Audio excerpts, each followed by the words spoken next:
नमस्कार। आज मैले खसीको खुट्टाको रेसिपी लिएर आएको छु। आशा राख्दछु तपाईँहरूलाई अवश्य मनपर्छ होला। यसरी बनाएको छु मैले चाहिँ कालो दालमा हालेर बनाएको र 4टा खसीको खुट्टालाई चाहिँ कालो दालमा दुईटा मिसाएर चाहिँ पहिला चाहिँ बोइल गरेँ, सिटी लगाएँ, 10-12 सिटी लगाएर चाहिँ अन्त मैले यसरी प्याज, लसुन, अदुवा है कुच्चाएर चाहिँ जिरा पनि खुराएँ। अन्त यसरी चाहिँ हर्दीहरू सबै लगाएर र यसलाई लास्टमा मैले झाँटेको छु। यसरी बनाउँदा चाहिँ साह्रै मिठो हुन्छ है। म चाहिँ अगाडि झाट्दिनँ।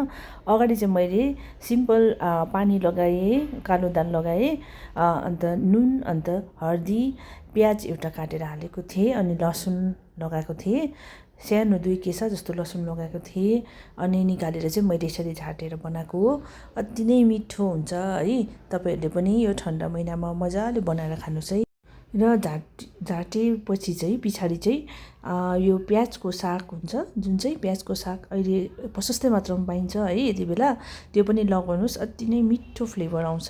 Thank you for watching.